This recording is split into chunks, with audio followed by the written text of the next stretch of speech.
नमस्कार, आप देख रहे हैं 4 PM और मैं हूं आपके साथ सिमरन। दोस्तों, एक और जहां संसद में राहुल गांधी ने बजट परिचर्चा में ट्रेड डील को लेकर सीधे पीएम मोदी पे निशाना साधा है, वहीं दूसरी ओर सदन के बाहर आके बड़ा दावा पेश किया है।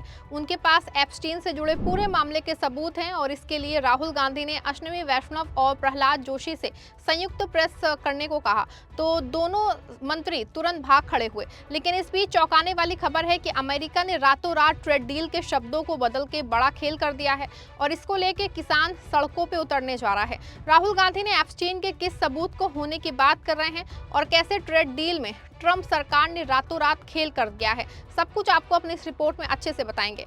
दोस्तों, आपको याद होगा कि बजट सत्र से बीच में लगभग एक हफ्ते पूर्व दिनों अमेरिकी राष्ट्रपति डोनाल्ड ट्रंप ने भारत के साथ होने वाली ट्रेड डील की जानकारी साझा की थी। इसके बाद पीएम मोदी और भारतीय मीडिया ने भी इस डील के संबंध में काफी कुछ बताया था। पीएम मोदी ने तो बकायदा इसको मील का पत्थर बताते हुए संसद में माला तक ग्रहण की थी। लेकिन पहले दिन से ही विपक्ष का आरोप है कि ट्रेड डील में बड़ा खेल है। कांग्रेस तो सीधे कह रही है कि नरेंद्र सरेंडर है और पीएम कॉम्प्रोमाइज्ड है। आज सदन में बजट के दौरान परिचर्चा में राहुल गांधी ने भी इस बात को कहा कि बीजेपी ने दबाव में ट्रेड डील की है और इसमें प्रधानमंत्री ने समझौता कर लिया है। राहुल गांधी ने सदन में साफ तौर पे कहा कि हरदीप पुरी और अंबानी का नाम साफ तौर पे एप्स्टीन फाइल में है, लेकिन उनको बचाने की कोशिश की जा रही है। हालांकि इस बीच सदन में संसदीय कार्य मंत्री किरेन रिजिजू में काफी हॉट टॉक हुई और हालात यहाँ तक पहुंच गए कि राहुल गांधी ने जेब में कुछ कागज निकाल के देने लगे, लेकिन बाद में उनको स्पीकर ने रोका। इस बीच हंगामा भी हुआ, लेकिन बाद में राहुल गांधी ने इन आरोपों के साथ अपनी बात रखी। हालांकि सदन के बाद जब राहुल गांधी बाहर आए तो साफ तौर पे कहा कि उनके पास इस बात के पर्याप्त सबूत हैं कि एप्स्टीन में अनिल अंबानी और हरदीप पुरी का नाम शामिल है। हालांकि इस दौरान एक बड़ी घटना हुई। असल में जो है, अब राहुल गांधी जो है बाहर आए तो प्रहलाद जोशी और अश्विनी वैष्णव मीडिया से बातचीत कर रहे थे। इस दौरान राहुल गांधी ने साथ में प्रेस कॉन्फ्रेंस की बात कही, लेकिन प्रहलाद जोशी और अश्विनी वैष्णव राहुल गांधी के प्रस्ताव को ठुकरा के भाग खड़े हुए। तुरंत राहुल गांधी ने फिर से सबूत अपने पास होने की बात कही है। आप सबके भरोसे से हमने हमेशा मजबूत और सच्ची पत्रकारिता की है। चैनल को आप सबने सब्सक्राइब तो कर ही रखा है, हमारे चैनल को ज्वाइन भी कीजिए। हमारे चैनल के मेन पेज पे जाइए, जहां सब्सक्राइब लिखा होता है ठीक उसी के बगल में आपको ज्वाइन का विकल्प दिखेगा। ज्वाइन बटन पे क्लिक करके पेमेंट प्रोसेस पूरा होते ही आप हमारे सफर का मजबूत हिस्सा बन जाएंगे।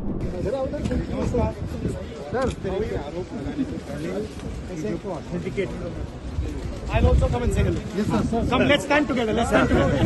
Let's do it together. Come do it together. Sir, मैंने डाटा चोरी की आपको लेकर कहीं बाइट दे रहे थे, वो कह रहे थे कि आप बिना डाटा दे रहे हैं, वो कहीं न कहीं बिना तथ्यों के डाटा दे रहे हैं। देखिए, मेरे पास डेटा है, मैंने कहा कि मैं ऑथेंटिकेट कर दूंगा। डिपार्टमेंट ऑफ जस्टिस फाइल्स है एप्स्टीन पे, हरदीप पुरी का नाम उसमें है, अनिल अंबानी का नाम उसमें है। अंबानी का केस अदानी का केस चल रहा है, उसमें समन्स आई है। गवर्नमेंट ऑफ इंडिया ने 18 महीने के लिए रिप्लाई नहीं दिया है। डायरेक्ट प्रेशर है प्राइम मिनिस्टर पे, वो सब जानते हैं। बट मेन बात ये है, देखिए, बिना प्रेशर कोई हिंदुस्तान का प्राइम मिनिस्टर ये नहीं। जो हुआ है, जो किसानों के साथ हुआ है, डेटा के साथ हुआ है, डिफेंस के साथ हुआ है, एनर्जी सिक्योरिटी के साथ हुआ है, कोई प्रधानमंत्री नहीं कर सकता। नॉर्मल सिचुएशन वो जब ही करेगा जब किसी ने मतलब चोक लगा रखा है, ग्रिप ले रखी है और चोक लगा रखा है। सर, मंत्री जिस तरह से कह रहे हैं, किस तरीके की सर? देखा आपने कैसे राहुल गांधी ने ट्रेड डील में पीएम और कॉम्प्रोमाइज्ड होने के दावे कर रहे हैं, लेकिन इससे पहले ही रातों रात ट्रेड डील में ट्रंप सरकार ने बड़ा बदलाव कर दिया है।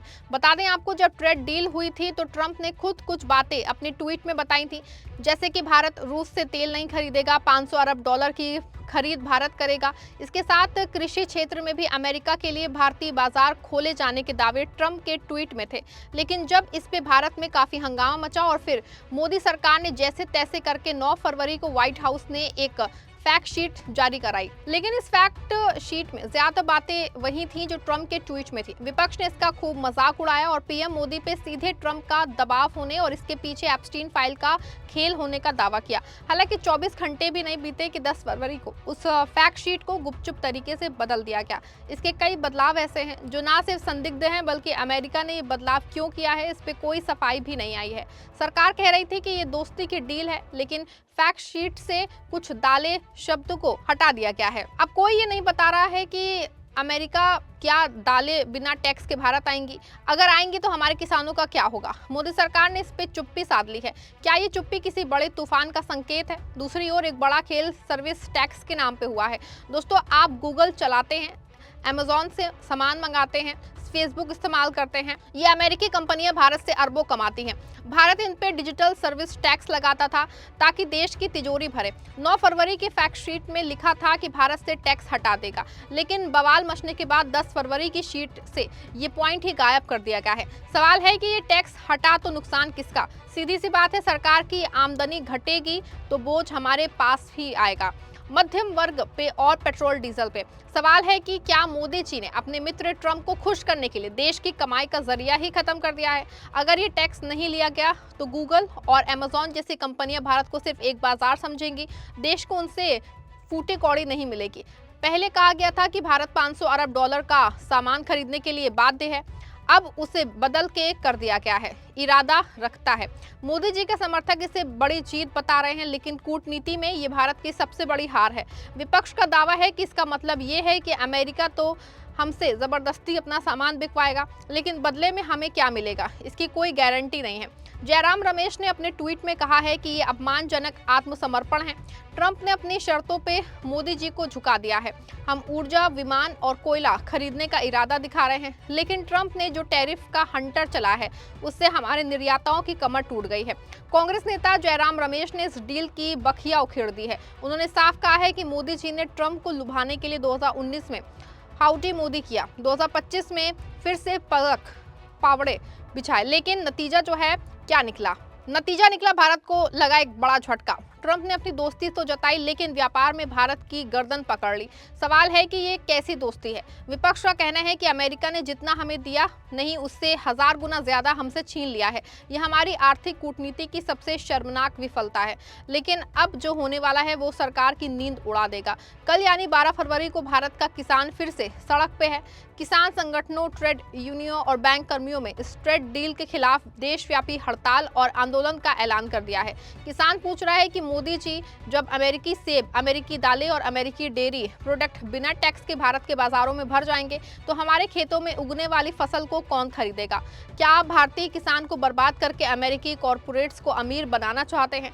किसानों ने साफ कह दिया है कि ये ट्रेड डील उन्हें मंजूर नहीं है। विपक्ष भी इस आंदोलन के साथ खड़ा हो गया है। 12 फरवरी की सुबह मोदी सरकार के लिए किसी बड़ी चुनौती से कम नहीं होगी। विपक्ष का कहना है कि ट्रंप ने दावा किया था कि उन्होंने 10 मई 2025 को ऑपरेशन सिंदूर को रोका था।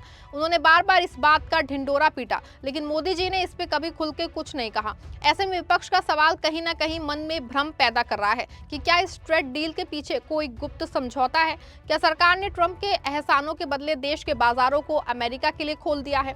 दोस्तों, आज सवाल सिर्फ एक ट्रेड डील का नहीं, सवाल भारत के स्वाभिमान का है।